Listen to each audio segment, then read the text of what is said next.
90.5 The Flava Station, Christine on your radio. National Geographic recently premiered the latest season of anthology series Genius, focusing on the life of legendary soul singer Aretha Franklin. Joining me today is actress Tina Fierce, who plays Franklin's mentor, gospel great Clara Ward. Welcome, and how are you? Hey, thanks for having me. I'm doing good. Great. I'm so happy to hear that. So, our first question today is you've landed roles in theater works such as Michelle in Dreamgirls and Yolanda in the Heights. How has your work in theater prepared you for the film world? Theater is just a great training ground. Theater was where I cut my teeth. It was where I got comfortable being on stage and having to make choices. And, when you're filming, you play a little bit smaller than you would when you're performing on stage. But there is something instinctual about doing theater that, in my opinion, supports the work that you would do as a television or film actor. Theater, every time you get on stage is different. You have to adjust to the room. You discover things every time you get on stage. Let's say you're doing a show and you have 8 shows a night. Each performance is going to be a little bit different, whether it's the number of people in the room, if the audience laughs at a joke, if they're moved emotionally, sometimes they clap longer than they did on, so you just have to adjust. So theater for me, especially speaking to Genius, is I'm a singer, dancer, and an actor. And for me, being able to come into Genius and sing, act, and not necessarily choreographically dance, but move was just everything that's in my toolbox. I was blessed to kind of activate or display with Genius Aretha. Do you prefer working in the theater to film, or is it vice versa? I mean, I'm going to always love theater, but theater is a lot of work.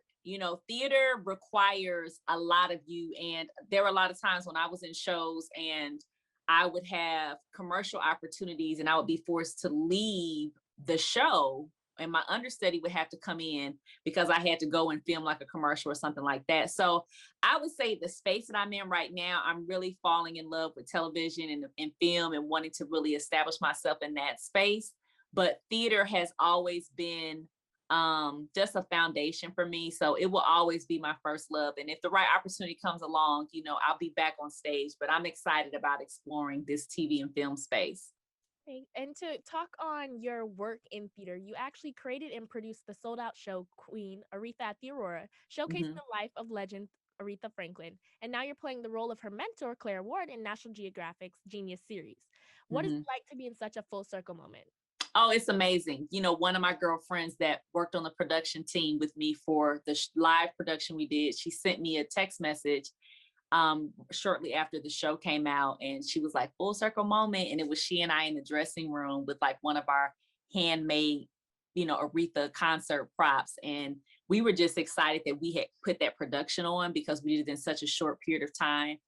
Within maybe a week and a half of Miss Franklin passing, I got together with 3 other producer friends, Brian Jordan Jr., Christian Magby, and India Tyree, and we pulled this show off. It had 25 people in it, full band, pit singers. Like, that's just how my mind works. It's like, if we're going to do it, boom, send a text message out and let's make it happen. So it's full circle. I never would have thought when we put that show on that I would be blessed with this opportunity to really stand alongside people who I've admired, giants in the industry, and for their creative team and the producers. And there's so much that goes into a project for somebody to be signed off on, for those people to say yes to Tina Fierce. So full circle, dreams come true, and just excited for this to kind of be my introduction to the world, in this space. I've done other stuff, but on this scale, this has been an intro. And I think it's a great way to introduce yourself to the industry.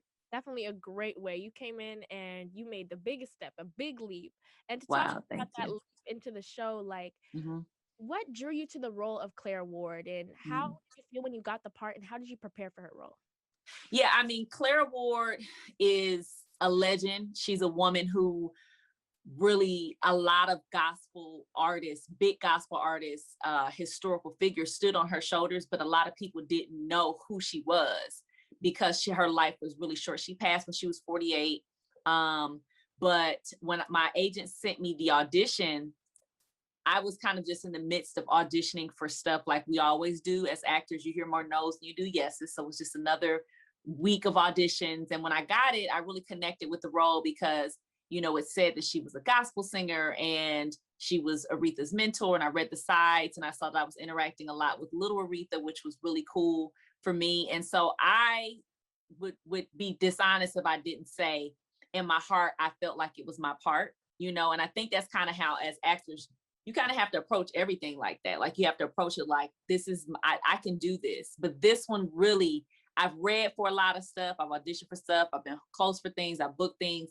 But just when I read this, it just felt like my love for Black biopics and, watching people like Angela Bassett and Denzel and watching all these people take on the roles of these historical figures. I always wanted to do that, and I think this, I feel like this part would just be a great way for me to, sing differently than people are accustomed to hearing me sing, show that I can study and do the work to really honor the period. And so I knew in my heart that I could do it.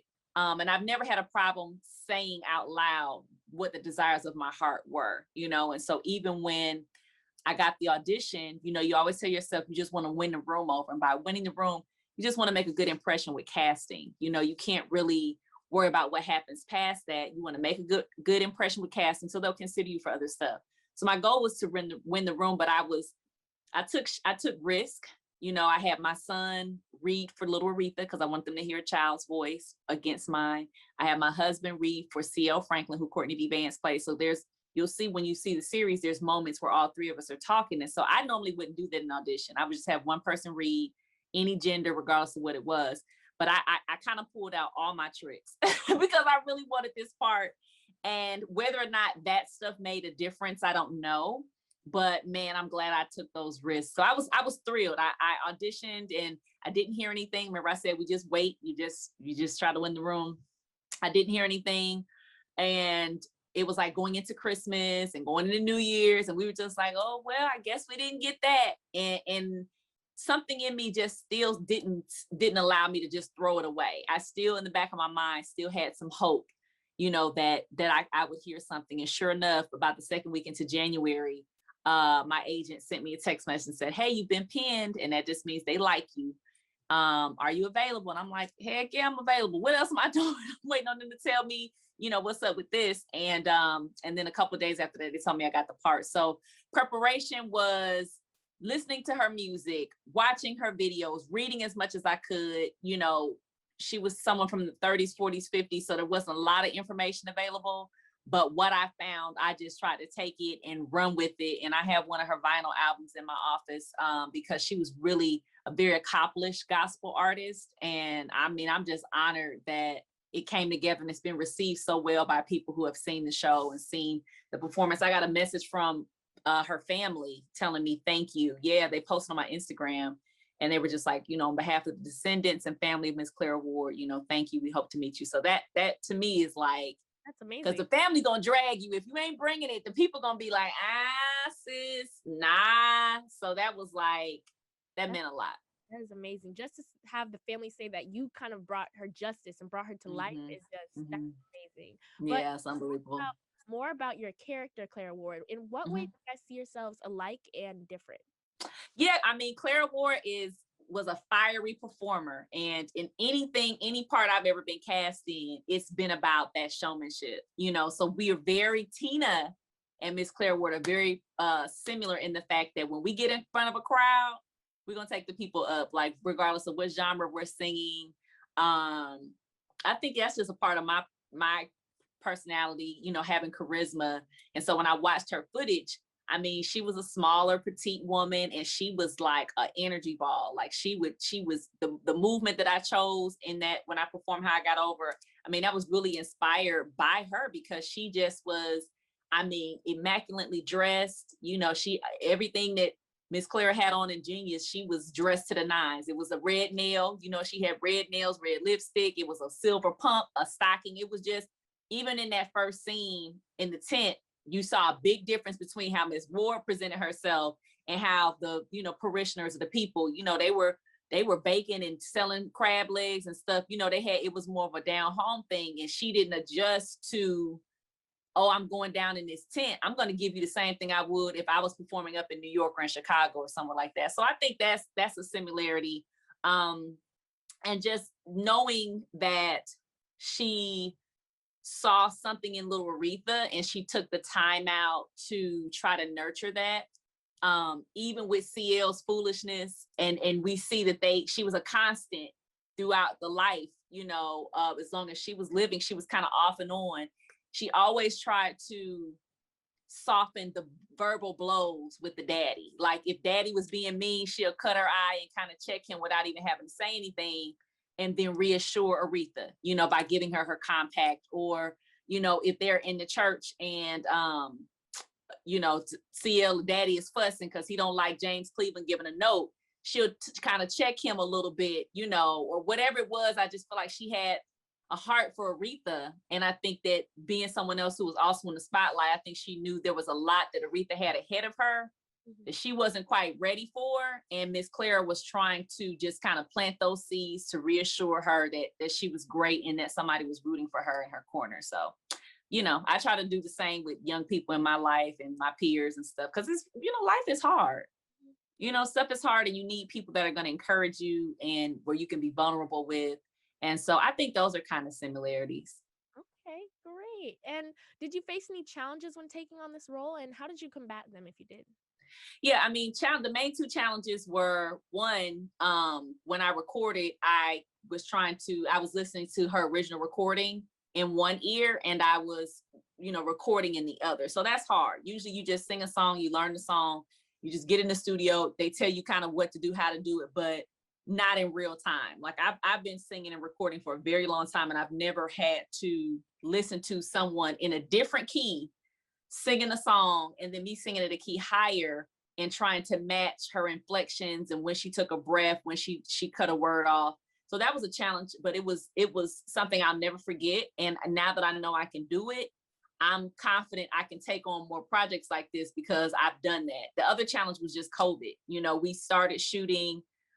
They started shooting at the end of 19. I joined the cast in the top of 20, but March we were shut down. So we were on hiatus until October of 2020. And then we came back, we had face shields on, and we were kind of limited to being in our trailers or right out in front of our trailers. So that was a challenge. But other than that, I mean, it was really a dream experience shooting that project here in Atlanta. I was able to go home every night and sleep in my own bed and stuff. And just learn. So the only challenges were good challenges in my opinion, but we made it through, and people seem to really like Genius, so it was worth it. Oh, definitely sounds worth it with all the skills that you learned. And to talk about where you learned these skills, how do you think your time at your HBCU, Clark Atlanta University, prepared you for the entertainment and film industry? Yes, CAU, shout out to CAU, go Panthers. Clark Atlanta, just like I think any HBCU, when you come into the HBCU environment, even if you went to like a Black high school or you come from a predominantly Black community, being at an HBCU just reminds you how excellent Black people are. And one, to be able to matriculate at our historically Black colleges and universities, you have to be premier. You have to be kind of at the top of your game anyway. But really being amongst like, everybody here is smart. Everybody here is driven. Everybody here is ambitious. I remember when I cheered at Clark Atlanta when we tried out, everybody was hyperextended toe touches. Everybody was, everybody had the look. So being able to stand in how great it is to be Black and to tell our stories and how important it is to tell our stories in great ways. Man, I don't know who I would be without my time at Clark Atlanta. I'm gonna just really just keep it a buck with you guys, because Clark Atlanta was kind of a chipping away. Sometimes you, as someone who was, known in high school and successful in high school and all that, you kind of come in feeling a little big, and a HBCU professor will bring you down real fast, okay? Let alone, living on campus. I lived at Bumstead and we had, initiation, and we had, y'all know what the HBCU experience, you're going to go through a process for anything, the band, cheerleading squad, you're going to have a step team, whatever you're doing. And so, but then it brings about such a sense of community and lifelong friendships. And so, going to Clark Atlanta, it gave me tough skin because one of my directors was really tough. She was tough, but she just reminded me of my professors. She reminded me of, okay, you're good. You wouldn't be here if you weren't good. We're striving for greatness. And in order to get greatness, I'm not going to keep stroking you and saying that you're good. That's good, Tina. Good job. Nah, girl, come on. That ain't it. Say, and so it was jarring because our generation has become so accustomed to needing to be validated. And, oh, that's good. Oh, that's great. Oh, that's cute, and I'm kind of at the cusp of kind of the old schools a little bit, I think a lot of what they instilled in us, and I'm sure, there at FAM, I'm sure there's an expectation from the leadership and the administration that you cannot be subpar, period. Mm-hmm. And I could not go onto the set of Genius Aretha being average or just being good, even if I wasn't great before, I was being challenged to create and step up to what greatness was. And so it was good because every time I came back to set, I was pushing myself to be better, every single time. And so, I don't know if I ever got there, but I will say I'm pleased and proud of what the final product looked like. Mm-hmm. The final product was amazing. And get more into things of excellence at HBCUs. I know my HBCU, Florida A&M, we are known for our homecoming. And I don't know if CA or the CAU matches up to that level, but can you give me a story or what a taste of a homecoming at Clark Atlanta was like? Yeah, it was all the way live. I mean, as a cheerleader, it was getting up, eating breakfast. It was meeting alum. It was a parade. It was everything that you see in all the movies about kind of that homecoming experience. It was having the old head cheerleaders come out and cheer and, holler out cheer-fi, and you, wherever they were, if they was 7 miles down the road, you better respond when they holler out. I mean, it was just that. So I remember my dad didn't have, he wasn't able to go to college, but he came to my homecoming my freshman year. And my dad you would have think he graduated from Clark Atlanta University. He's where I get my musical background from. And my dad was up there hollering. He was doing stuff like he was Greek. I was like, look at my dad up here. And it was just, he was like, college is fun. And it just warmed my heart because he didn't have that experience. He was pursuing music and moved from Ohio to Los Angeles. But for him to just kind of be dropped into that HBCU homecoming culture was just amazing. And it didn't end, because then there's a dance and there was, coordination and all that kind of stuff. So, as someone who cheered, you become an ambassador for the school. So it was a lot of work. CAU bring it. I don't know about FAM, but I know CAU, it was live. And we usually always play like Morehouse. So it was like, the Spell House, Clark Atlanta, the whole AUC would be lit, and people was driving through. And no matter how old they were, I mean, I'm talking about seasoned CAU alum, they gonna come back and make it to homecoming. It's epic. It's nothing like it. I mean, I went to Art Institute. The PWI experience is nothing like the HBCU experience. I think it's something that we all need at some point. Definitely need an HBCU experience in your life because it's definitely nothing like it. But to talk more on the creative influences in your life, could you tell me about people who have inspired you or how you found yourself pursuing a career in performance or pursuing the arts in general? Yeah, I mean, like I said, I come from a creative family. My dad was a songwriter. My mom was in the industry. My grandmother was a model, a fitting model. So they all moved from kind of Ohio, I guess that's considered Midwest, but they moved from Ohio to Los Angeles in the 70s and 80s. And then my sister and I were born after that. And I was just always in a home of artists and creativity and drawing and painting and singing and instruments. And so, you see the good and the bad with that. You always hear about starving artists. You hear about people who are one-hit wonders. So as a little kid, my sister and I would like fall asleep in the recording studio while my dad was, working on songs.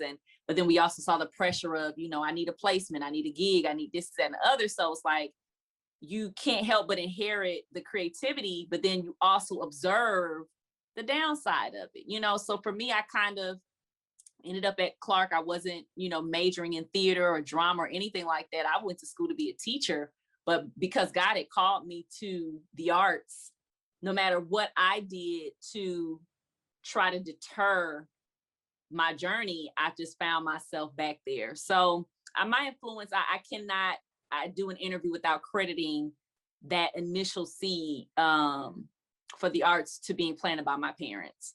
Definitely.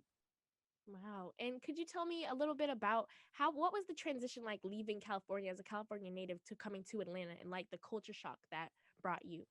I mean, the culture shock was, I'm from the Valley, so that's not really LA. It's like Northridge, people used to the Valley Girls kind of thing. And so the demographic in Los Angeles is different now even than it was then in the 90s. But my sister and I were kind of like a lot of times the only Black kids in our class because there were so many. The Latino community was very strong there.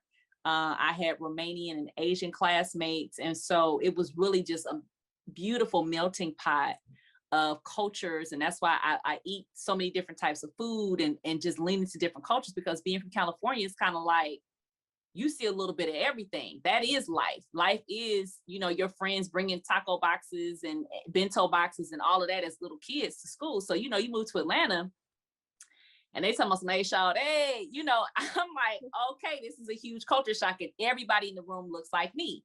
So kind of like how I said, when you get to that HBCU, you step on campus, it's like, oh, everybody is bomb. Everybody is bringing it, talented, creative, what have you. So it was a culture shock in the sense that the environment was unfamiliar, but it was something that felt like home, because even though we were in an environment that was very diverse, my parents still instilled Black excellence and understanding how important it was to be around your people and understand your culture and the significance of the city of Atlanta and its value and contributions to the civil rights movement. And just, they could have picked anywhere to move to. They could have went to Charlotte. They could have went to Houston. They came to Atlanta, and so it was a culture shock.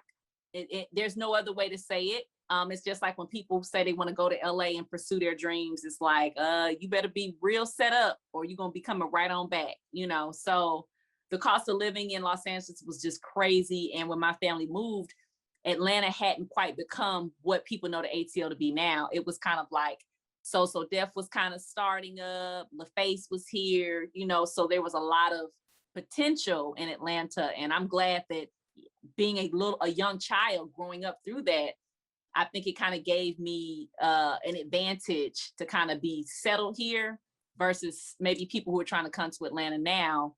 We full, y'all. No, just where you kind of have to get in where you can fit in and try to figure out, like, how do I break in a little bit? Mm-hmm. And to talk more about how you've come into Atlanta and things that you've created, I noticed that you and Miss Aretha Franklin have something in common, and that common is advocacy. And yeah. Tell us about your organization, Black, as the co-founder, and how you guys contribute to the Atlanta community. Yeah, Black is Black Leaders Advocating Cultural Theater. We were founded about 2 years ago here in Atlanta, just as an advocacy organization to support Black artists here. Atlanta, Georgia is a right to work state. We don't have unions. I'm a member of Actors Equity and SAG eligible, but there isn't really an actors union here for most people. And you have to kind of qualify to get into equity. You have to get offered those contracts. And so there was an article written about a Black artist here in Atlanta and said she sounded like Aunt Jemima and she was from Grady High School. And that's very offensive, to be printed in the Atlanta Journal-Constitution. And at that time, there were some of us who had opinions about it, but there wasn't one solid unit that said this is wrong. And there are 350 Black artists in Atlanta that have a problem with what you said.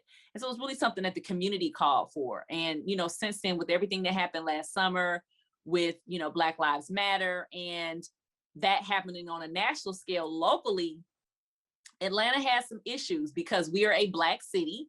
Very successful, very wealthy, upwardly mobile Black people in this city. And our arts leadership does not look like the city, So we have these theater institutions that are led by white people and Black people, Latinx people are just not being represented on the other side of the table. They'll hire us to dance and sing or manage the box office, but we're not the artistic directors. We're not casting. We're not managing directors. We're not giving it really any salary positions. And so with all that kind of coming together, Black organized the largest artist protest in the state last year, around, of course, the murders of George Floyd and Ahmaud Arbery and Breonna Taylor.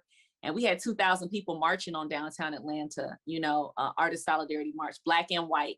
And it was a really pivotal moment because it gave people room to just holler and scream and cry, but still feel supported and feel like this was something that we needed. And there have been some changes. It's a lot of work still needs to be done, but I take pride in trying to be a culturally aware creative. You have some people that are just for the likes and the clicks and the follows, but I want one day for somebody to tell Tina's story and say, but she did this. She wasn't just on Genius Aretha.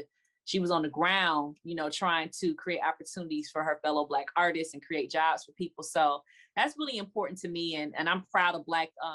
Actually, that's the next conversation I'll be having after this one is, what does the future of art look like? Not just in Atlanta, but globally, and we got to give Black people space beyond just, tap dancing and singing and doing what we've always done.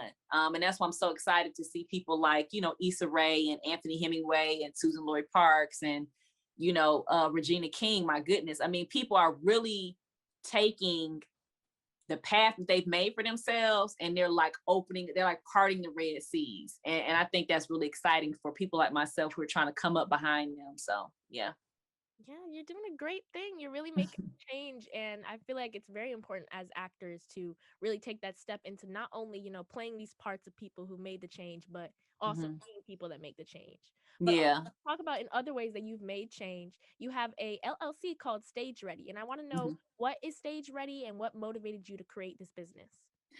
Yeah, Stage Ready is a company that I bootstrapped, with $100 in a dream. I didn't have any financial backers or, take out any loans. And I created the business really to just provide creative direction, casting, choreography, artist development, initially for the faith-based community, which was a part of that's kind of on the rise. This was like, when Lecrae's label first started and, in the early, I would say probably like around Mary's second or third album, the Ty Tripp. It's like really when you saw Christian artists coming out behind the robes and just worship, where they had more of a contemporary mainstream feel. And I started that business out of a necessity, transitioning from Clark Atlanta to the Art Institute and figuring out that this traditional life I'm trying to create for myself is really not what God wants because it's just not working. It just wasn't working for me. And so I knew I was creative. I knew I could sing, dance, and act. And I knew I was really, really savvy when it came to administration. And so I said, well, what if I put all of that into a business? And so I took $100. That's what it cost to get an LLC at the time.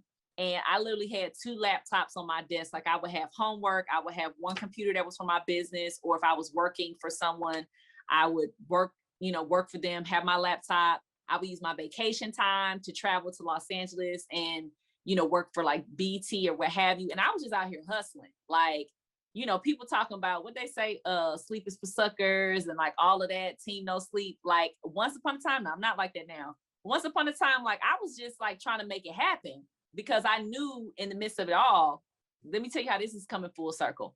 Even when I first started my business, I knew that I was going to eventually come out from behind the scenes and be kind of in the space that I'm in now. And I didn't want to go out front first because that's what my family did and they struggled. And so let me build something substantial. Let me build a business. Let me gain credibility in the industry. Let me learn the industry because I didn't go to school for this. I had an opportunity to go to, a performing arts school, Howard and all that. And I didn't. I was scared and I just stayed traditional. So let me use my business to kind of teach me the stuff that I didn't learn traditionally so that when I do come out from behind the scenes, I got a little savvy. I have a little know-how. I understand the business because I want to build wealth. I don't want to just be somebody who you can Google, but then my life, I'm living ragged, so starting Stage Ready was, again, something that was a necessity, but man, it was so part of the journey because I was throwing my skills away. I didn't have any, funding or what have you, but I gave my services away. And I think that's something that our generation has to remember. Like, yeah, you want to get a coin, but you need to be worthy of being paid too. And sometimes to be worthy of being paid, you need to volunteer, you need to intern, and you need to learn and be good then you can come back and demand in the coin. So that's kind of that old school meets new school. So we were able to do that and have been really blessed years later, to kind of move the business into, a 6-figure space, which was great considering that I started with $100. But I think it's a beautiful chapter. Stage Ready will always be a part of the journey. And I have built some really great relationships through Stage Ready because other people have kind of worked under me and now have their own businesses. And that's what I always wanted. Wow, that's great. I love that full circle moment. You have 2 full circle moments now. We in circle. We're doing hula hoops now. We in full circle for real. Winning circle, really. Full circle, winning circle. But another question I have for you today is, who would be your dream collaboration to work with? Yeah, dream collaboration, of course, is Auntie Debbie Allen. Debbie Allen is, another triple threat performer, phenomenal dancer and just a GOAT. I'm binge watching Grey's Anatomy, and I'm at the point now where she is executive producing it, directing the episodes, and she's on the series. And Miss Allen, I've auditioned for her once before. She gave me really great feedback. It was for a musical at the Alliance in Atlanta. But she's just someone who, just that old school girl. Okay, yeah, you good, honey. Let me see you do something else. Okay, just that her style is something that I feel like would just be a blessing to just sit at her feet and learn, because she's so phenomenal and so genuine. And of course, Miss Angela Bassett, Auntie Angela, she don't like people call her Auntie, but having worked with Mr. Courtney so closely, and just seeing his spirit, his energy, and knowing that, they are husband and wife, it kind of gives me an idea of what her spirit must be like, because, people kindred, there is a contrast, but they just seem like such genuine. He is so amazing. And so to work with Miss Angela in any way, whether she was my director, honey, if I get to play Angela Bassett one day, whatever it is, I would just love to work with. Those are my top 2. I also love Viola Davis, and just seeing her kind of come into the arts a little bit later, or at least when we saw her, she's, trained and all that good stuff, but we didn't really see her. We didn't see her as a young woman. We saw her once she had kind of arrived and we were introduced to her, and it's just been consistent. And so definitely Debbie Allen and Angela Bassett. And I truly admire Miss Viola Davis as well. Great. Those are all great people, great actors and actresses to work with. And then my last question for you today is, what advice would you give an aspiring actress like myself? Tough skin, tough skin. There's a lot of rejection. I would say use every opportunity to sharpen your skills and train. Now, a lot of times people feel like training has to be in a traditional sense, get an acting class and, how much class are you in and all that kind of stuff. And that's cool. But I think when you exercise the craft, on stage or acting in any manner, then you're getting go read material with your peers, sit around and read, write a short, shoot a short film. Any opportunity to be in that space, read books. I'm reading, Cicely Tyson's memoir, and just anything that you can do to kind of eat, sleep, drink, breathe, all of that, do it.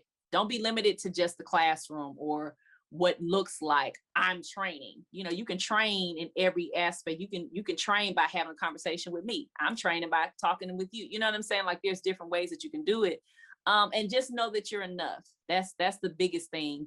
There's so much pressure to have the right headshot, have the right hair. Your skin got to be perfect. Your body, I gained 5 pounds through the quarantine, child, what I'm going to do. There's so many things that can just add unnecessary pressure. So I just want to encourage you and anyone else that's listening to know that you are enough where you are in that season. That doesn't mean that you're lowering your standard or that you are settling, because we don't settle, but know that what you have, is enough, and you want to make what you have, be enough. I think we're so hard on ourselves, we don't give ourselves grace enough. And to say, but I got up this morning. You know how many people sit back and watch TV and don't even have the nerve to try to attempt what we do? How many people would never get up in front of 800 people and sing a song? So just give yourself grace that I'm somebody who will be fearless enough to just try, So be encouraged, everybody. It's rough out here coming through the pandemic. The way that work was flowing before is different, and you just adjust and leave room for other things. You might think that this is what's supposed to happen, but it might be something, if you just tilt your head a little bit this way, there may be a whole nother path that is fulfilling and successful and wonderful for you if you just tilt your head just a little bit. So be open to that too. Right. Well, thank you. That was great advice. And I want to thank you for joining us today. You definitely dropped some gems, and this has been a great interview. Where can our audience find you? You guys can connect with me at Tina Fears on all social media platforms. Instagram is my favorite. But I'm at Tina Fears on Twitter, Facebook. And then, if you have any questions, just shoot me a DM. And then my website is tinafears.com. Thank you so much, Miss Fears. You're welcome. The Flava Station.